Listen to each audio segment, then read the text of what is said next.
Hello నిమిషేశ్వరం. ఇక్కడ మనకు ఫోటోలో కనిపిస్తుంది, ఒకళ్ళు రవిచంద్ర, మరొకళ్ళు నిరంజన్ రెడ్డి గారు. వీళ్ళిద్దరూ బీఆర్ఎస్ పార్టీకి సంబంధించినటువంటి రాజ్యసభ సభ్యులు, ఎంపీలు. వీళ్ళు రాజ్యసభ వేదికగా తాజాగా వేసినటువంటి క్వశ్చన్ హైదరాబాద్ని రాబోయేటువంటి రోజుల్లో ఏం చేయబోతున్నారు అనేటువంటి ఒక ప్రశ్నను మిగులుస్తూ ఉంది. దాంట్లో నుంచి వచ్చేటువంటి సమాధానాలు అనేకం, ఎవరికి తోచిన విధంగా వాళ్ళు మాట్లాడుకునేలాగా వాళ్ళు వేసినటువంటి ప్రశ్న ఉంది. ఇందుకీ రాజ్యసభలో వాళ్ళు వేసినటువంటి ప్రశ్న ఏంటి? హైదరాబాద్లో సుప్రీంకోర్టు బెంచ్ని పెట్టాలి అనేది వాళ్ళు వేసినటువంటి ప్రశ్న. ఇప్పుడు ఆల్ ఆఫ్ సడన్గా ఎందుకు ఈ ప్రశ్న వేశారు? గతంలో హైదరాబాద్ సెకండ్ క్యాపిటల్, హైదరాబాద్లో సుప్రీంకోర్టు సెకండ్ బెంచి, హైదరాబాద్ కేంద్రపాలిత ప్రాంతం, ఇలాంటివన్నీ చాలా వినిపించాయి. ఒకనొక సమయంలో కేసీఆర్ గారు ముఖ్యమంత్రిగా ఉన్నప్పుడు కేసీఆర్ గారు కూడా దేశ రెండవ రాజధానిగా హైదరాబాద్ని చేస్తే అభ్యంతరం ఏమీ లేదు అని వ్యాఖ్యానించారు.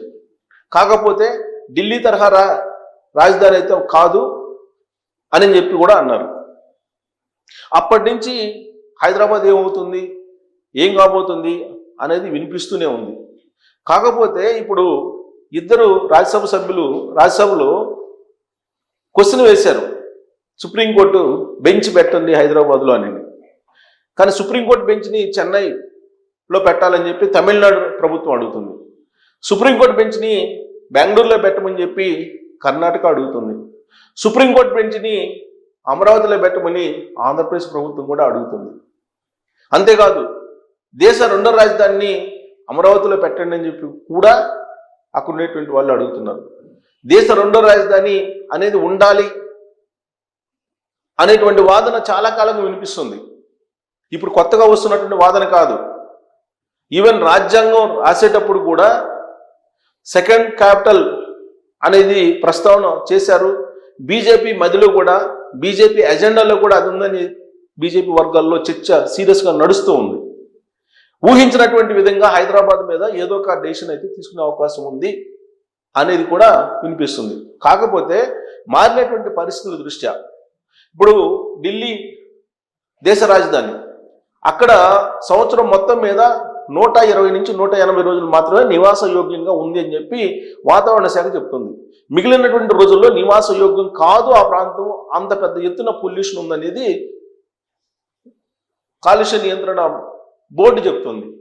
అంటే దేశ రెండో రాజధానిని నిర్ణయించాలి, దేశ రెండో రాజధాని ఉండాలి అనేటువంటి వాదనకు ఆ రిపోర్ట్ బలం చేకూరుతుంది. అయితే దక్షిణ భారతదేశంలో దేశ రెండో రాజధాని ఎక్కడో దగ్గర పెట్టాలి అనేది చాలా కాలంగా వినిపిస్తుంది. ఎందుకంటే ఉత్తర భారతదేశం దక్షిణ భారతదేశానికి మధ్య చాలా వ్యత్యాసం ఉంది. ఈవెన్ ఢిల్లీకి దక్షిణ భారతదేశం వాళ్ళు వెళితే అక్కడ కొన్ని ఏరియాల్లో రెంట్ కూడా హౌస్ ఇవ్వరు. స్వయంగా నేను అనుభవించాను. నేను ఢిల్లీలో పనిచేశాను ఒక ప్రముఖ ఛానల్కి. ఆ రోజున కొన్ని ఏరియాల్లో మాత్రమే, కరోల్ బాగ్ లాంటి చోటు మాత్రమే మనకి హౌస్ ఇస్తారు. అట్లీస్ట్ ఆంధ్రప్రదేశ్కి తెలంగాణ వాళ్ళకన్నా అక్కడక్కడ ఇస్తారు. తమిళనాడు వాళ్ళకి కేరళ వాళ్ళకి అసలు ఇవ్వరు, కొన్ని చోట్ల నిషేధం. అంటే అంత వ్యత్యాసం అక్కడ ఉంది. అక్కడ రకరకాల వ్యత్యాసాలు, రేసిజం కూడా ఉంది ఢిల్లీలో చెప్పుకోవాలంటే. దక్షిణ భారతదేశానికి ఉత్తర భారతదేశానికి మధ్యలో ఇలాంటి పరిస్థితుల్లో దేశ రెండో రాజధాని అవసరము అనేటువంటి అభిప్రాయం ఎక్కువగా వినిపిస్తుంది ఈ మధ్యకాలంలో. పైగా డీలిమిటేషన్ అనేటువంటిది ప్రస్తావనకు వస్తుంది. ఇప్పుడు ఈ పార్లమెంట్ సెషన్స్లోనే డీలిమిటేషన్ బిల్లు పెట్టాలి, 33% మహిళల రిజర్వేషన్ బిల్లు పెట్టాలనేటువంటి ప్రయత్నం కూడా జరుగుతుంది. ఆ ప్రయత్నం వెనుక దక్షిణ భారతదేశానికి మరింత నష్టం ఉందని వాదించేటువంటి వాళ్ళు కూడా లేకపోలేదు. అంటే దక్షిణ భారతదేశం ఉత్తర భారతదేశానికి మధ్య సంస్కృతి, సాంప్రదాయాలు ఇలా అన్నిట్లో వ్యత్యాసం అయితే ఉంది.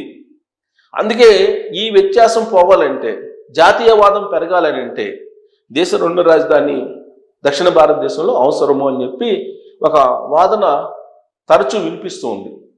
ఇప్పుడు దానికి మళ్ళీ కొంచెం బలం చేకూరేలా ఈ ఇద్దరు ఎంపీలు సుప్రీంకోర్టు బెంచ్ని హైదరాబాద్లో పెట్టాలని చెప్పి అడుగుతున్నారు. హైదరాబాద్ కూడా ఢిల్లీ మాదిరిగానే రెడ్ జోన్లోకి వెళ్ళింది పొల్యూషన్ విషయంలో. ఇది కూడా నివాసానికి కొన్ని రోజుల పాటు యోగ్యం కాదు అని చెప్పి వాతావరణ శాఖ చెప్తుంది, అలాగే కాలుష్య నియంత్రణ మండలి కూడా చెప్తోంది. అందుకే రేవంత్ రెడ్డి గారు క్యూర్ అనేటువంటిది తీసుకున్నారు. అంటే రింగ్ రోడ్ లోపల ఉండేటువంటి ప్రాంతాన్ని క్యూర్ చేయాలి, కాలుష్య కాసారంగా ఉంది కొన్ని ఏరియాల్లో అనేటువంటి ఉద్దేశంతో క్యూర్ అని పెట్టారు దాని పేరు కూడా. అందుకే ప్రత్యామ్నాయంగా భవిష్యత్తులో ఇంకా సిటీ మరింత పెరగకుండా ఫ్యూచర్ సిటీకి వెళ్ళండి అని చెప్తున్నారు.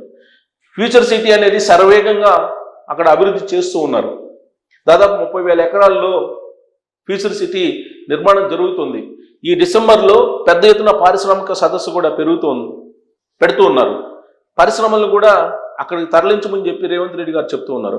అంటే రాబోయేటువంటి రోజుల్లో ఫ్యూచర్ సిటీ అనేది ఇప్పుడు కనిపిస్తున్నట్టు సైబరాబాద్కి మించిని ఉండబోతుంది అనేటువంటిది కూడా ఒక అభిప్రాయాన్ని రేవంత్ రెడ్డి గారు వినిపిస్తూ ఉన్నారు. అంటే రాబోయేటువంటి రోజుల్లో దేశ రెండో రాజధాని విషయంలో ఏదో జరగబోతుంది. సుప్రీంకోర్టు బెంచ్కి సంబంధించిన ప్రస్తావన బీఆర్ఎస్ పార్టీకి సంబంధించి ఎంపీలు తీసుకొచ్చారని అంటే ఏదో కదలిక ఉంది అనేది ఇప్పుడు మళ్ళీ మొదలైంది చర్చ. ఫ్యూచర్ సిటీకి అమరావతికి మధ్య ఇప్పుడు రోడ్లు వేస్తున్నారు, గ్రీన్ఫీల్డ్ రోడ్లు వేస్తున్నారు, 12 లైన్ రోడ్లు వేస్తున్నారు, విజయవాడకను హైదరాబాద్కి ట్రాన్స్పోర్ట్కి. అలాగే ఫ్యూచర్ సిటీకి మచిలీపట్నానికి ఒక ప్రత్యేకమైనటువంటి ట్రాన్స్పోర్ట్ 4 లైన్ రోడ్లు వేస్తున్నారు, కనెక్టివిటీ పెంచుతున్నారు, బుల్లెట్ ట్రైన్స్ వస్తున్నాయి. ఫ్యూచర్ సిటీ పక్కన శంషాబాద్కి ఫ్యూచర్ సిటీకి మధ్యలో బుల్లెట్ ట్రైన్కి అలాగే ట్రైన్కి సంబంధించినటువంటి ప్రత్యేకమైనటువంటి ఒక టెర్మినల్ని అక్కడ ఏర్పాటు చేస్తూ ఉన్నారు. ఇవన్నీ గమనిస్తూ ఉంటే రాబోయేటువంటి రోజుల్లో అమరావతిని దేశ రెండో రాజధాని చేస్తారా లేదంటే ఫ్యూచర్ సిటీని చేస్తారా అనేటువంటి ఒక చర్చ మళ్ళీ ఇప్పుడు కొత్తగా మొదలవుతుంది. ఎందుకంటే హైదరాబాద్ దేశ రెండో రాజధాని అంటే ఇక్కడేమో నివాస యోగ్యం కానటువంటి ప్రాంతంగా పొల్యూషన్ పెరిగిపోయింది. అందుకే ఫ్యూచర్ సిటీని రెడీ చేస్తున్నారు దేశ రెండో రాజధాని కోసం అనేది కూడా మరొక చర్చ ఇప్పుడు జరుగుతూ ఉంది. ఒకవేళ ఫ్యూచర్ సిటీ కాకపోతే అమరావతిలో దేశ రెండో రాజధానిని పెట్టి అక్కడ ఎలాగూ 1,00,000 ఎకరాలు చంద్రబాబు నాయుడు గారు సమీకరించారు కాబట్టి అక్కడ దేశ రెండో రాజధానికి తీసుకొని ట్రాన్స్పోర్ట్ కూడా ఫ్రీక్వెంట్గా ఫ్యూచర్ సిటీతో ఉంటే కనుక దేశ రెండో రాజధాని సరిపోతుందని. ఇప్పుడు దేశ రెండో రాజధాని అనగానే దక్షిణ భారతదేశంలో ఉన్నటువంటి అన్ని రాష్ట్రాలు ప్రధానంగా తమిళనాడు, కర్ణాటక, ఆంధ్రప్రదేశ్, తెలంగాణ అడుగుతూ ఉన్నాయి. సుప్రీంకోర్టు బెంచ్ని ఇప్పుడు హైదరాబాద్లో పెట్టాలని చెప్పి బీఆర్ఎస్ పార్టీ ఎంపీలు క్వశ్చన్ ఎప్పుడైతే చేశారో మిగిలిన దక్షిణ భారతదేశంలో ఉండేటువంటి రాష్ట్రాల ఎంపీలు కూడా మాకు కావాలి సుప్రీంకోర్టు బెంచ్ అని చెప్పి అడుగుతూ ఉన్నారు. సో ఈ కాంపిటీషన్ ఇలానే పెరుగుతూ పోతే కనుక రాబోయేటువంటి రోజుల్లో ఎవరు ఎఫెక్టివ్గా పోరాడితే, ఎవరు ఢిల్లీలో లైజనింగ్ చేయగలిగితే ఆ రాష్ట్రానికి దేశ రెండో రాజధాని అలాగే సుప్రీంకోర్టు బెంచి వచ్చేటువంటి అవకాశాలు లేకపోలేదు అనేది వినిపిస్తూ ఉంది.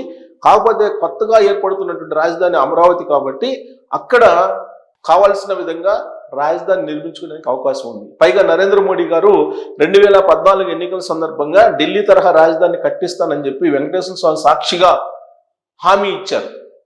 ఆ హామీ నెరవేరాలంటే ఢిల్లీ తరహా రాజధాని అంటే రెండో రాజధానిని దేశానికి అమరావతిలో నిర్మించాలి. అప్పుడే నరేంద్ర మోడీ గారు ఇచ్చినటువంటి హామీని నిలబెట్టుకున్నటువంటి వాళ్ళు అవుతారు. కాబట్టి నిర్ణయం ఏదైతే తీసుకుంటారో దాని మీద చర్చ జరుగుతుంది. బట్ ఎప్పుడు తీసుకుంటారో, ఎలా తీసుకుంటారు అనే దానికి ఇప్పుడు మళ్ళా చర్చకు రావడానికి ఈ ఇద్దరు ఎంపీలు పార్లమెంటు వేదికగా వేసినటువంటి సుప్రీంకోర్టు బెంచ్ అనేటువంటి క్వశ్చన్ ఇప్పుడు దేశ రెండో రాజధాని ప్రస్తావనను తీసుకొస్తుంది. దీని మీద మీరు కామెంట్ చేయొచ్చు. Thank you.